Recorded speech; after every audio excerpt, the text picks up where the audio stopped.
નમસ્કાર વિદ્યાર્થી મિત્રો, ધોરણ 9 વિષય સામાજિક વિજ્ઞાન.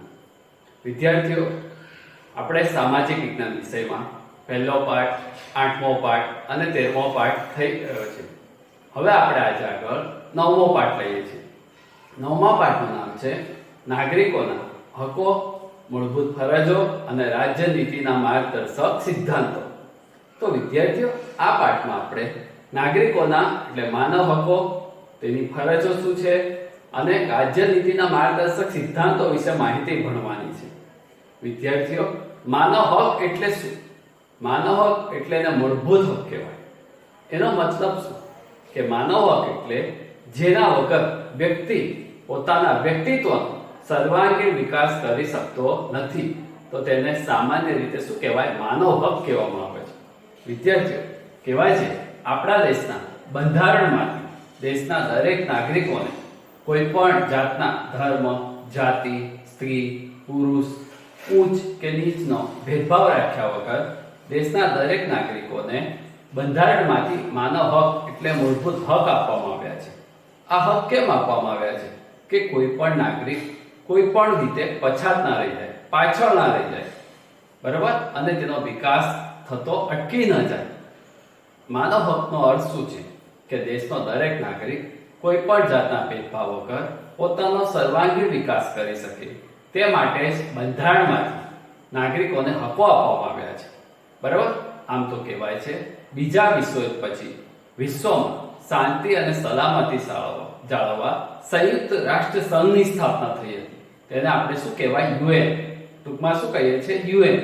યુએન આમ તો 10 ડિસેમ્બર 1948 નો દિવસ, 10 ડિસેમ્બર 1948 આખા વિશ્વભર માનવ હક દિન તરીકે ઉજવવાની જાહેરાત કરી. એટલે કે આપણે મૂળભૂત હક દિન અથવા માનવ હક દિન ક્યારે ઉજવીએ છીએ? 10 ડિસેમ્બર. બરાબર. તો વિદ્યાર્થીઓ, એવા નાગરિકોના સર્વાંગીણ વિકાસમાં ઉપયોગી હોય એવા માનવ હકો કયા? તો પહેલો હક આપણે આજે ભણીએ છીએ સમાનતાનો હક.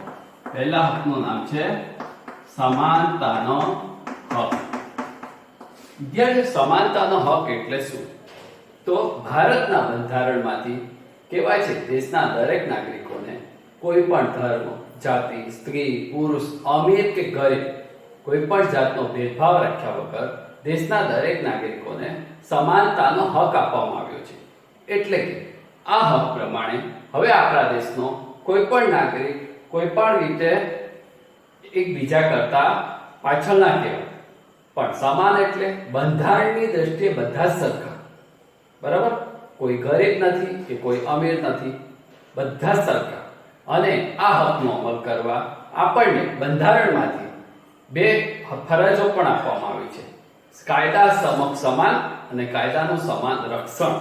એનો મતલબ શું છે કે દેશના દરેક નાગરિકો કાયદા સમક્ષ બધા સમાન છે અને બધાને કાયદાનું સમાન રક્ષણ આપવામાં આવ્યું છે. બરાબર. કોઈ ગરીબ હોય તો એને અન્યાય કરીને છૂટું આપવામાં આવે કે ન્યાયતંત્ર દ્વારા એને અન્યાય થાય એવું કશું હોતું નથી. સમાનતા એટલે શું કે એમાં કોઈ ગરીબ કે અમીર જોવામાં આવતું નથી, કે કોઈ ધર્મ કે કોઈ જાતિ પણ એમાં જોવામાં આવતી નથી. સમાનતા એટલે બધી રીતે સમાન. હા વિદ્યાર્થી, આપણા બંધારણમાંથી સમાનતાના હક દ્વારા સરકારે એક છૂટછાટ આપી છે.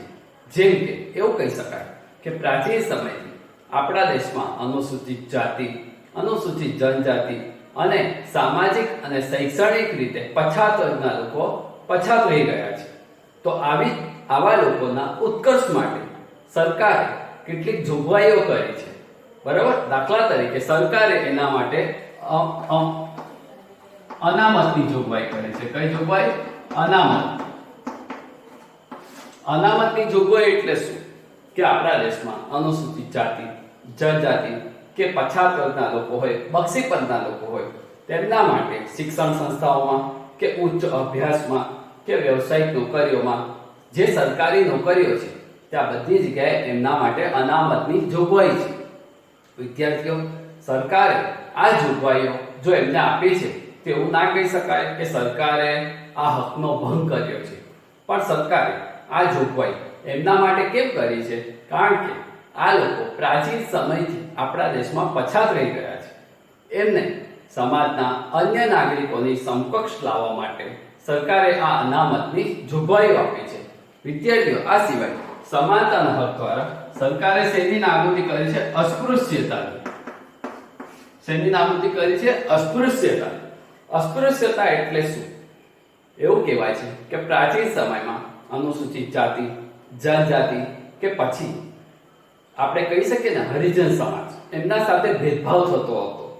અને કહેવાય છે આપણા રાષ્ટ્રપિતા મહાત્મા ગાંધીએ પણ અસ્પૃશ્યતાને નાબૂદ કરવામાં મોટો ફાળો આપ્યો હતો. બરાબર કે એ જાતિના લોકો સાથે કોઈ અન્યાય ન થાય. અને કહેવાય છે પાછળથી ભારતના બંધારણે પણ આ સમાનતાના હક દ્વારા અનુસૂચિત જાતિ, જનજાતિ કે કોઈ પણ હોય બધાને કેવા કરી દીધા? સમાન. એટલે હવે આપણે કોઈ સાથે ભેદભાવ કરી શકતા નથી. બરાબર, બંધારણની દ્રષ્ટિએ બધા કેવા છે? સમાન છે. બરાબર, આપણે આ ઉપર બીજો પોઈન્ટ જોઈએ છે સ્વાતંત્ર્યતાનો હક. વિદ્યાર્થીઓ, સ્વાતંત્ર્યનો હક એટલે શું? સ્વાતંત્ર્યતા એટલે શું કે આ હક પ્રમાણે દેશના દરેક નાગરિક બધી રીતે સ્વતંત્ર છે. બરાબર, સ્વાતંત્ર્યતાના હક દ્વારા દેશના દરેક નાગરિકોને 6 પ્રકારની સ્વતંત્રતા આપવામાં આવી છે. કેટલા પ્રકારની? 6. કઈ કઈ 6 સ્વતંત્રતા? પહેલું, આખા દેશમાં હરવા ફરવાની સ્વતંત્રતા. બીજો પોઈન્ટ, આખા દેશમાં કોઈ પણ સ્થળે કાયમ માટે રહેવાની સ્વતંત્રતા. ત્રીજો પોઈન્ટ, શસ્ત્રો વગર એકઠા થવાની સ્વતંત્રતા. ચોથો પોઈન્ટ, પોતાના મિત્ર મંડળ, સંઘ રચવાની સ્વતંત્રતા. પાંચમો પોઈન્ટ, પોતાનો મનપસંદ વ્યવસાય ધંધો કરવાની સ્વતંત્રતા. બરોબર, અને છઠ્ઠો પોઈન્ટ, પોતાની વાણી કે વિચારોને અભિવ્યક્ત કરવાની સ્વતંત્રતા. બરાબર, તો આપણને કઈ કઈ 6 સ્વતંત્રતા આપવામાં આવી છે? આખા દેશમાં હરવા ફરવાની, દેશમાં કોઈ પણ સ્થળે રહેવા માટેની. ત્રીજું, પોતાની વાણી અને વિચારને અભિવ્યક્ત કરવાની. ચોથું, ગમે તે વ્યવસાય ધંધો કરવાની સ્વતંત્રતા. બરાબર, વિદ્યાર્થીઓ, આ બધી સ્વતંત્રતા કેમ આપવામાં આવી છે? કારણ કે જો આપણને કોઈ સ્વતંત્રતા આપવામાં ન આવી હોત તો આજે આપણો વિકાસ થતો અટકી ગયો હોત. કહેવાય છે પહેલાના સમયમાં આપણને એક સ્થળેથી બીજા સ્થળે જવું કે પછી ગમે તે વ્યવસાય ધંધો કરવો હોય તો એના ઉપર પ્રતિબંધો હતા, જેના કારણે વ્યક્તિ પોતાનો સર્વાંગીણ વિકાસ કરી શકતો નહોતો. પણ હવે આપણે આજે જોઈએ તો આપણે આખા દેશમાં હરવા ફરવા જઈએ છીએ કે જો કોઈને બીજા કોઈ રાજ્યમાં જોબ મળતી હોય તો ત્યાં પણ જાય છે અને કાયમ માટે એ સ્થળે રહેતો હોય છે. એટલે આપણને હરવા ફરવાની સ્વતંત્રતા. ત્રીજું, પણ હા સર, સ્વતંત્રતાના હક દ્વારા અહીં એવું કહેવાયું છે કે આપણે શસ્ત્રો સાથે ભેગા થઈ શકતા નથી, કે વાણી અને વિચારની સ્વતંત્રતા આપી છે તો મન ફાવે બોલી શકતા નથી. એટલે કે એના માટે પણ કેટલીક કાયદાકીય જોગવાઈ કરવામાં આવી છે. બરાબર, અથવા આપણને એના માટે ઘરમાંથી કે સ્કૂલમાંથી પણ એવું શિક્ષણ આપવામાં આવે છે કે આપણે સ્વતંત્રતાઓ તો મળી છે પણ એ સ્વતંત્રતાઓ આપણે નિયમમાં રહીને ભોગવવાની છે. બરાબર, દાખલા તરીકે આપણે અડધી રાત એમ કહીએ કે બજાર જઈએ, સ્ટેશન જઈએ, તો એમાં આપણે જઈ શકતા નથી. અમુક જગ્યાએ નિયમો આવે છે, એ નિયમો આપણે પાળવા પડે. આપણે મન ફાવે એમ બોલી શકતા નથી. બરાબર, એ સ્વતંત્રતાના હકમાં આવે છે કે ભલે આપણને બધી છૂટ આપી છે સરકારે બંધારણમાંથી, પણ એ સ્વતંત્રતાઓ આપણે કઈ રીતે પાળવાની છે? નિયમમાં રહીને પાળવાની છે. બરાબર, તો સ્વતંત્રતાના હક દ્વારા આપણને કેટલા પ્રકારની સ્વતંત્રતા આપવામાં આવી છે? 6. વિદ્યાર્થીઓ, આ સિવાય એવું કહી શકાય છે કોઈ પણ વ્યક્તિની કારણ વગર ધરપકડ કરી શકાતી નથી. અને જો ધરપકડ કરી હોય તો 24 કલાકમાં તેને અદાલતમાં પણ હાજર કરવી પડે. બરાબર, જો પોલીસ દ્વારા ધરપકડ કરાયેલી વ્યક્તિને 24 કલાકમાં અદાલતમાં હાજર કરવામાં ન આવી હોય તો વ્યક્તિ ધારે તો એ પોલીસ સામે પણ કાર્યવાહી કરી શકે છે. બરાબર, એટલે સ્વતંત્રતાના હક દ્વારા કારણ વગર કોઈની ધરપકડ પણ કરી શકાતી નથી. પણ વિદ્યાર્થીઓ, જો કોઈ વ્યક્તિની અદાલતમાંથી પરવાનગી લઈને સ્ટેમ્પ પેપર દ્વારા કે પછી રજીસ્ટર દ્વારા જો ધરપકડ કરવામાં આવી હોય તો એને થોડા સમય પછી અદાલતમાં હાજર કરી શકાય છે. બરાબર, તો પહેલો પોઈન્ટ થયો સમાનતાનો હક, બીજો પોઈન્ટ થયો સ્વતંત્રતાનો હક. આ હક દ્વારા આપણે કેટલી સ્વતંત્રતાઓ પાડીએ છીએ? 6. બરાબર, એના પછી આગળ પોઈન્ટ છે શોષણ વિરોધી હક.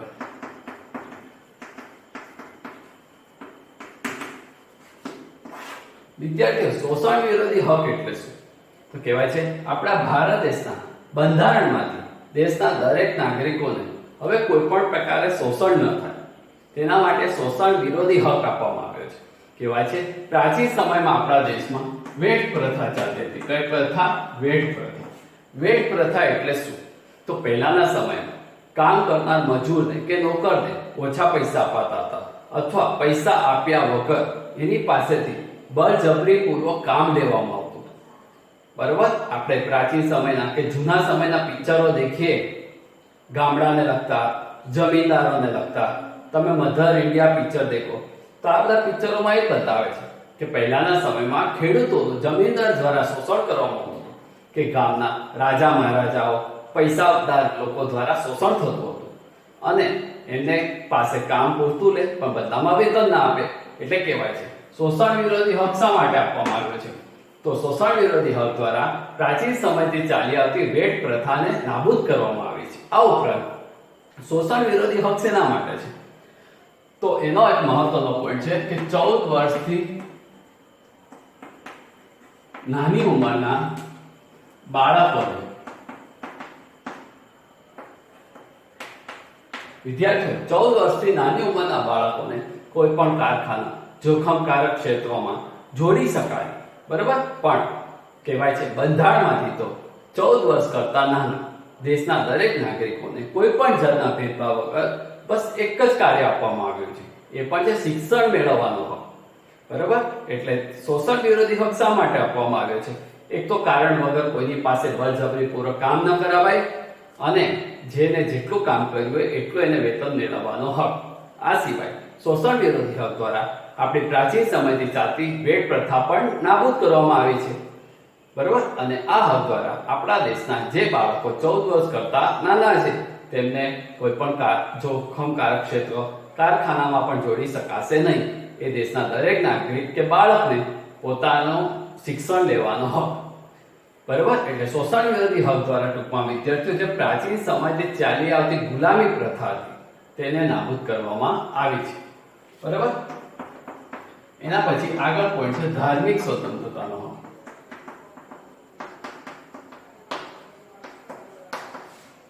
વિદ્યાર્થીઓ, ધાર્મિક સ્વતંત્રતાનો હક એટલે શું? તો આ હક પ્રમાણે દેશના દરેક નાગરિકોને કોઈ પણ ધર્મના ભેદભાવ વગર પોતાનો મનપસંદ ધર્મ પાળવાની અને તેનો પ્રચાર પ્રસાર કરવાની છૂટ છે. બરાબર? અને સરકાર દ્વારા સંચાલિત કોઈ પણ શિક્ષણ સંસ્થામાં તેને પ્રવેશ મેળવતા અટકાવી શકાશે નહીં. બીજું, ધાર્મિક સ્વતંત્રતાના હક દ્વારા કેટલીક સરકારે જોગવાઈઓ કરી છે કે વ્યક્તિ ધારે તો પોતાની જાતે કોઈ ધર્મ પાળી શકે, તે ધર્મની શિક્ષણ સંસ્થા પણ સ્થાપી શકે, તે ધર્મનો પ્રચાર પ્રસાર પણ કરી શકે છે, પણ કોઈ વ્યક્તિને બળજબરીપૂર્વક ધાર્મિક પરિવર્તન કરાવી શકાતું નથી. એટલે કે ધાર્મિક સ્વતંત્રતાના હક દ્વારા કાયદો એવું બોલે છે કે આપણે જો કોઈ વ્યક્તિને કે કોઈ વ્યક્તિ આપણું બળજબરીપૂર્વક ધાર્મિક પરિવર્તન કરાવે તો આપણે એ વ્યક્તિ કે સંસ્થા વિરુદ્ધ ફરિયાદ પણ કરી શકીએ છીએ અને એની સાથે કાયદાકીય કાર્યવાહી પણ થાય છે. બરાબર? આ સિવાય ધાર્મિક સ્વતંત્રતાનો હક કેમ આપવામાં આવ્યો છે? કે કોઈ પણ ધર્મને લગતો વ્યક્તિ હોય, લઘુમતી સમાજનો વ્યક્તિ હોય, પોતાના ધર્મને લગતી શિક્ષણ સંસ્થાઓ, ધાર્મિક સંસ્થાઓ સ્થાપી શકે છે અને સરકારની પરવાનગીથી ચાલતી કોઈ પણ શિક્ષણ સંસ્થામાં કોઈ પણ ધર્મના નાગરિક કે વિદ્યાર્થીનો ભેદભાવ વગર પ્રવેશ આપવામાં આવે છે. હા વિદ્યાર્થી, પણ સ્કૂલોમાં ધાર્મિક શિક્ષણ આપી શકાતું નથી. કેમ? તો ભારત એક બિન સાંપ્રદાયિક દેશ છે. અહીંયા દરેક ધર્મનું સમાન શિક્ષણ આપવામાં આવે છે. કોઈ એક ધર્મનું શિક્ષણ આપી શકાતું નથી. બરાબર? જો પહેલો હક કયો થયો? સમાનતાનો હક થયો. બીજો હક સ્વતંત્રતાનો હક. ત્રીજો શોષણ વિરોધી હક. ચોથો ધાર્મિક સ્વતંત્રતાનો. પાંચમો છે સાંસ્કૃતિક અને શૈક્ષણિક હક. વિદ્યાર્થીઓ, સાંસ્કૃતિક અને શૈક્ષણિક હક એટલે શું? સાંસ્કૃતિક એટલે શું? તો આ હક પ્રમાણે આપણા દેશનો દરેક નાગરિક કોઈ પણ ધર્મનો હોય, હિન્દુ, મુસ્લિમ, શીખ, ઈસાઈ, પારસી, યહૂદી, એ ગમે તે ધર્મ હોય, પોતાના ધર્મને, સંસ્કૃતિનો જતન અને રક્ષણ કરવાનો તેનો હક. બરાબર. આપણે હિન્દુ ધર્મમાં આવતા તહેવારો આપણે ઉજવીએ છીએ કે જેના દ્વારા આપણા ધર્મનું રક્ષણ થાય છે. એવી રીતે મુસ્લિમ હોય, વોરા સમાજના હોય, કોઈ પણ ધર્મના લોકો હોય, એ લોકો પોતાના સાંસ્કૃતિક હક દ્વારા પોતાના ધર્મના તહેવારો, ઉત્સવો, મેળાઓ યોજે છે અને આમ કરી પોતાની ભાવના અને એકતા જાળવે છે અને પોતાના ધર્મના રક્ષણ દ્વારા પોતાનું પણ રક્ષણ કરી શકે છે. સાંસ્કૃતિક હક દ્વારા દેશના દરેક નાગરિકોને પોતાની સંસ્કૃતિ, પોતાની ભાષા, બોલી, લિપિનું પણ રક્ષણ કરવાનો હક. બરાબર. એ જ રીતે છે શૈક્ષણિક. શૈક્ષણિક હક એટલે શું? કે કોઈ પણ ધર્મનો વ્યક્તિ હોય તેને સરકાર દ્વારા સંચાલિત કોઈ પણ શિક્ષણ સંસ્થામાં પ્રવેશ મેળવતા અટકાવી શકાય નહીં. બરાબર. અને કોઈ પણ ધર્મના વ્યક્તિને પોતાની માતૃભાષા, પોતાની બોલી આવતી હોય, પોતાની લિપિ આવતી હોય, તેનું પણ રક્ષણ અને જતન કરવાનો હક. બરાબર. આવું કેમ આપવામાં આવ્યું છે કે જો સરકારે આવા પગલાં ના લીધા હોત તો આજે કોઈ પણ ધર્મના વ્યક્તિ સાથે કોઈ પણ પ્રકારનો ભેદભાવ થઈ શકે. પણ આ બંધારણના આ સુધારા દ્વારા આજે આપણા દેશના દરેક ધર્મના લોકો પોતાની ઈચ્છા અનુસાર પોતાનો ધર્મ પાળે છે. પોતાની સંસ્કૃતિ, પોતાની ભાષા, પોતાની બોલી, પોતાની લિપિ, ખોરાક, પોશાકનું રક્ષણ કરી શકે છે. એટલે જ કયો હક અપાયો? સાંસ્કૃતિક અને શૈક્ષણિક હક. હવે એના પછી વિદ્યાર્થીઓ છેલ્લો હક છે બંધારણીય ઇલાજોનો હક.